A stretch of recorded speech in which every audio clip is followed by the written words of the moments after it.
दोस्तों आज मैं आपसे बात करने वाला हूं जिंको बाइलोबा के बारे में। ये एक ऐसा पौधा है जो एक विलुप्त पौधा मान लिया गया था कुछ समय पहले तक, लेकिन बाद में पता चला कि ये अभी भी दुनिया में पाया जाता है और उसको चूंकि उसका विवरण बहुत सारी किताबों में बहुत अच्छी दवा के रूप में दिया गया था, तो उसको फिर फर्टिलाइज किया गया, बहुत सारी जगहों पे इसकी खेती की जाने लगी और आज इसको एक बहुत अच्छी दवा के रूप में जाना जाता है। तो आज मैं आपको बताऊंगा कि हम जिंको बाइलोबा का यूज यानी कि उपयोग किन किन चीजों में कर सकते हैं और उसका उपयोग करने के क्या क्या साइड इफेक्ट्स हो सकते हैं, ये जानना बहुत ज्यादा जरूरी है। दोस्तों जिंको बाइलोबा को हर व्यक्ति को यूज नहीं करना चाहिए, तो इस वीडियो में मैं आज आपको वही जानकारी दूंगा कि इसके क्या साइड इफेक्ट्स हो सकते हैं। तो दोस्तों यदि हम इसके उपयोग के बारे में बात करें तो इसका सबसे ज्यादा उपयोग किया जाता है आंखों के बीमारियों में, जैसे कि सबसे प्रमुख जो इसका उपयोग है वो ग्लूकोमा के केसेस में किया जाता है। ग्लूकोमा एक ऐसी बीमारी होती है जिसमें आंख के अंदर का प्रेशर बढ़ने के कारण, दबाव बढ़ जाने के कारण व्यक्ति की जो देखने की क्षमता होती है वो प्रभावित होती है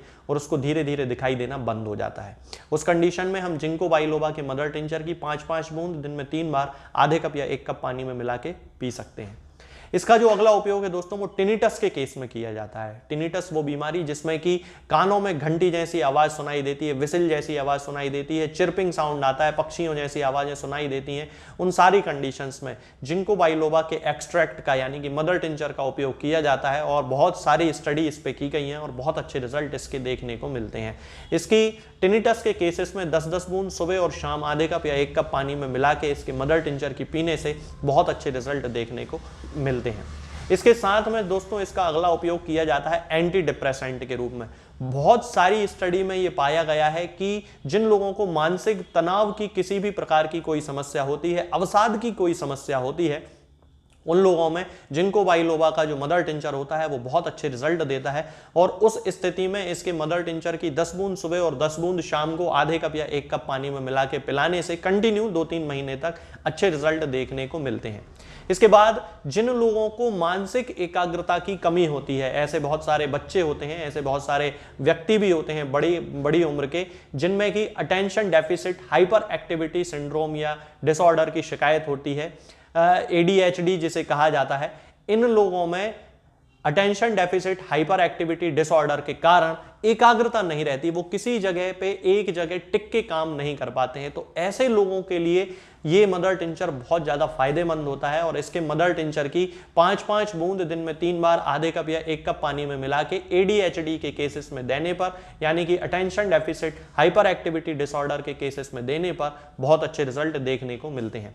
इसके साथ साथ इसका उपयोग दर्द और सूजन को कम करने के लिए भी किया जाता है। जिन लोगों में जोड़ों के दर्द की शिकायत होती है, इन्फ्लेमेशन की शिकायत होती है, खास तौर से आर्थराइटिस के केसेस में यानी कि गठिया या वात रोग जो होते हैं उनके केसेस में जिंको बाइलोबा का बहुत अच्छा इस्तेमाल किया जाता है और जिंको बाइलोबा के मदर टिंचर की 5-5 बूंद दिन में 3 बार देने से न केवल दर्द में अंतर मिलता है बल्कि सूजन में भी कमी आती है। इसके साथ में हार्ट के केसेस में यानी कि हृदय संबंधी रोगों के लिए भी जिंको बाइलोबा एक बहुत अच्छी मेडिसिन मानी जाती है और इसके मदर टिंचर का उपयोग हम लोग जिन लोगों को हाइपरट्रॉफी ऑफ हार्ट हो जाती है यानी कि जिनके दिल का आकार बड़ा हो जाता है किसी बीमारी के कारण, उन लोगों में यदि जिंको बाइलोबा के मदर टिंचर का उपयोग किया जाता है तो उसमें बहुत अच्छे रिजल्ट देखने को मिलते हैं। हार्ट की मांसपेशियों पे इसका बहुत अच्छा प्रभाव होता है।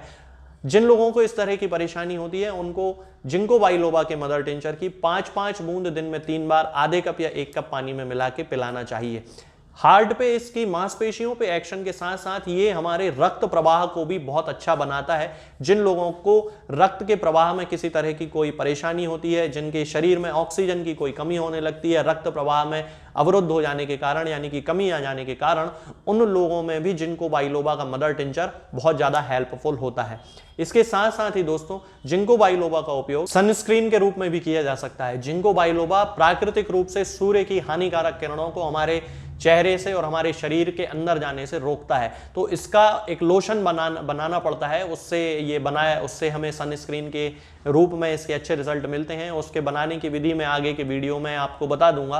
तो सनस्क्रीन के रूप में भी इसके मदर टिंचर का उपयोग किया जा सकता है। इसके साथ साथ जिन लोगों के बालों की कोई समस्या होती है, डैंड्रफ की शिकायत होती है, बाल उनके बड़े जल्दी जल्दी सफेद हो जाते हैं, बाल बहुत ज्यादा टूटते हैं, वो लोग नारियल के तेल में इसके मदर टिंचर को मिला के यदि लगाते हैं तो तो एक लोकल एप्लीकेशन के रूप में उसके बहुत अच्छे रिजल्ट देखने को मिलते हैं। इसके अलावा भी दोस्तों कैंसर, गठिया, इन सब बीमारियों में जिंको बाइलोबा के मदर टिंचर का उपयोग किया जाता है। यदि हम इसकी बात करें कि इसके साइड इफेक्ट क्या होते हैं, तो यहां पे बहुत ज्यादा ध्यान देना जरूरी होता है दोस्तों। जिंको बाइलोबा का उपयोग किया तो जा सकता है, लेकिन यहां पे सबसे जरूरी बात जो जानने वाली ये है कि किसी भी डॉक्टर से पूरी जानकारी लिए बिना और अपना चेकअप कराए बिना हमें जिंको बाइलोबा का यूज नहीं करना चाहिए, क्योंकि इसके अंदर बहुत ज्यादा एलर्जिक कंडीशंस पाई जाती हैं, एलर्जिक चीजें पाई जाती हैं, जिसके कारण किसी व्यक्ति की मौत भी हो सकती है। तो ये जानना बहुत ज्यादा जरूरी है कि क्या जिंको बाइलोबा आपके शरीर के लिए सूटेबल है, आपके शरीर पे अच्छा काम करेगा या नहीं करेगा। इसके साथ साथ जो माताएं अपने बच्चों को स्तनपान कराती हैं, उन माताओं को भी बिल्कुल भी जिंको बाइलोबा का उपयोग नहीं करना चाहिए। ये बहुत ज़्यादा यहाँ पे प्रिकॉशन या ध्यान देने वाली बात होती है कि जिन महिलाओं में स्तनपान जो महिलाएं करा रही हैं, उनको जिंको बाइलोबा का उपयोग नहीं करना है। इसका जो तीसरा साइड इफेक्ट है वो है थायराइड कैंसर। बहुत अधिक मात्रा में यदि जिंको बाइलोबा का सेवन हर दिन किया जाता है तो लोगों में थायराइड कैंसर होने की संभावनाएं होती हैं। इसके साथ साथ रक्तस्राव यानी कि हेमरेज भी इसके कारण होता है। तो खास तौर से वे महिलाएं जो कि गर्भवती होती हैं, प्रेग्नेंट होती हैं, उन महिलाओं में तो जिंको बाइलोबा का यूज किसी भी प्रकार से नहीं करना चाहिए। जिन लोगों को हार्ट से संबंधित कोई दवा चल रही होती है, उन लोगों को भी बिल्कुल भी जिंको बाइलोबा का यूज नहीं करना चाहिए। जिंको बाइलोबा एक अच्छी मेडिसिन है, इसका उपयोग किया जा सकता है, लेकिन इसमें सबसे ज्यादा जो ध्यान दिया जाता है वो इसके साइड इफेक्ट्स के कारण दिया जाता है।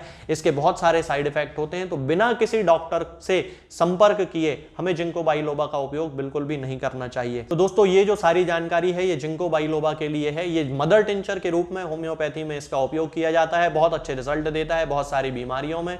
तो आप इसको किसी भी होम्योपैथिक मेडिकल स्टोर से ले सकते हैं। कहीं भी ये दवा आसानी से किसी भी मेडिकल पे होम्योपैथी वाले बड़े आसानी से मिल जाती है, लेकिन बिना डॉक्टर की सलाह के इसका उपयोग ना करें। आज के इस वीडियो में दोस्तों फिलहाल इतना ही। आगे के वीडियोस में मैं आपसे बात करूंगा कुछ नई बीमारियों के बारे में और उनकी होम्योपैथिक दवाओं के बारे में। तब तक के लिए जय हिंद, जय भारत। दोस्तों, होम्योपैथिक दवाओं को खाने का सबसे अच्छा तरीका होता है कि हम हमेशा खाली पेट इन दवाओं को खाएं। जिन दवाओं को दिन में केवल एक बार खाना है, उन्हें सुबह खाली पेट खा लेना चाहिए। मुंह में अच्छे से कुल्ला करके, गार्गल्स करके मुंह को साफ कर लेना चाहिए और उसके बाद हमें होम्योपैथिक दवाई खा लेना चाहिए।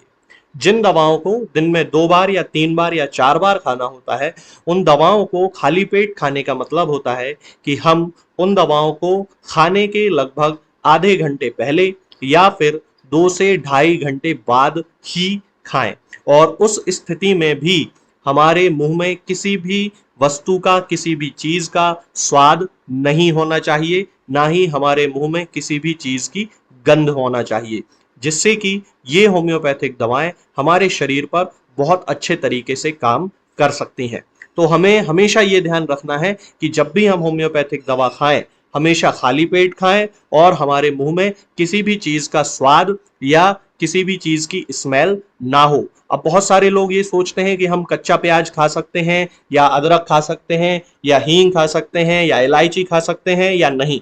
बिल्कुल, आप इन चीजों का इस्तेमाल कर सकते हैं। होम्योपैथिक दवाओं को खाते समय आप इन सभी चीजों को बड़ी आसानी से खा सकते हैं। बस याद ये रखना है कि जब भी आप होम्योपैथिक दवा खाएं, इनमें से किसी भी वस्तु का, किसी भी चीज का स्वाद आपके मुंह में ना हो। यानी कि जब भी आप इन्हें खाएं तो इनके खाने से या तो आधे घंटे पहले होम्योपैथिक दवा खा लें या फिर इन्हें खाने के 2-2.5 घंटे बाद, जब कि आपने मुंह में अच्छे से कुल्ला कर लिया हो, अच्छे से गार्गल्स कर लिए हो, तब इन होम्योपैथिक दवाओं को खाएं। तो आपको हमेशा होम्योपैथी के सबसे अच्छे रिजल्ट देखने को मिलेंगे। लोग गलती यही कर देते हैं कि वो प्याज खाना छोड़ देते हैं, कच्चा प्याज, लहसुन, अदरक, हींग सब खाना छोड़ देते हैं, लेकिन फिर भी उनको मुंह में सफाई ना होने के कारण होम्योपैथिक दवाओं का अच्छा रिजल्ट देखने को नहीं मिलता है। ये होम्योपैथिक दवाएं आपको किसी भी ऑनलाइन फार्मेसी पर या आपके घर के नजदीक किसी भी होम्योपैथिक मेडिकल स्टोर पर बड़ी ही आसानी से उपलब्ध हो जाएंगी। ये दवाएं हर होम्योपैथिक फार्मेसी पे उपलब्ध होती हैं, हर ऑनलाइन फार्मेसी पर उपलब्ध होती हैं, इसलिए आप वहां से इन दवाओं को प्राप्त कर सकते हैं। निरामय होम्योपैथी क्लिनिक से ना ही किसी मरीज को कोई दवा बेची जाती है और ना ही कोई दवा भेजी जाती है। इसलिए अपने नजदीकी होम्योपैथिक मेडिकल स्टोर